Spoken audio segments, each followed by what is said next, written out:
Saudaraku kaum muslimin, Islam tidak melarang kekayaan, tetapi Islam mengharamkan kezaliman. Islam membolehkan bisnis, tetapi Islam melaknat perusakan bumi. Allah berfirman, telah tampak kerusakan di darat dan di laut disebabkan oleh perbuatan tangan manusia, agar Allah merasakan kepada mereka sebagian dari akibat perbuatan mereka, supaya mereka kembali. QSR Ram 41. Ayat ini bukan sekadar peringatan spiritual, tetapi peringatan sosial dan politik. Bencana alam, ujian atau akibat kelalaian. Ketika banjir bandang, longsor, dan kebakaran hutan terjadi berulang, kita sering disebut, ini ujian dari Allah. Benar, saudaraku. Namun Islam tidak mengajarkan kita menutup mata dari sebab. Karena Rasulullah bersabda, tidak boleh menimbulkan bahaya dan tidak boleh membalas bahaya. HR Ibnu Majah. Maka pertanyaannya, jika hutan digunduli, jika sungai dipersempit, jika gunung dilubangi, jika tanah dieksploitasi tanpa batas, apakah bencana masih bisa disebut murni kehendak alam? Ketika kekuasaan dan bisnis bertemu, saudaraku, dalam Islam jabatan adalah amanah, bukan perisai kebal kritik. Dan kekayaan adalah ujian, bukan alasan kebal hukum.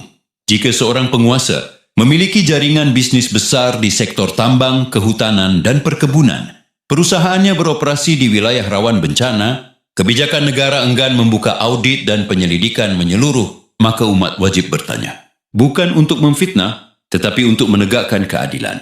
Islam memerintahkan penyelidikan, bukan pembungkaman. Allah berfirman, wahai orang-orang yang beriman, jadilah kalian penegak keadilan, menjadi saksi karena Allah, walaupun terhadap diri kalian sendiri atau orang-orang yang kalian cintai. Kuasa Nisa 135, maka menyelidiki, izin tambang, konsesi hutan amdal perusahaan, dampak lingkungan, bukan perbuatan makar, tetapi ibadah sosial. Diam terhadap kerusakan adalah pengkhianatan amanah. Mengapa status bencana penting? Dalam pandangan Islam, menyembunyikan kerusakan adalah dosa besar.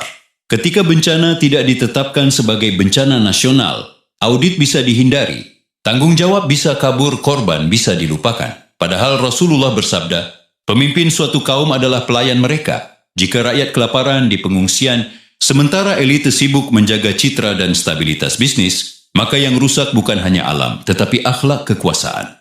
Seruan untuk umat, fokus pada fakta, bukan fanatisme. Saudaraku, dakwah hari ini bukan hanya di mimbar, tetapi juga di data, dokumen, dan keberanian berpikir.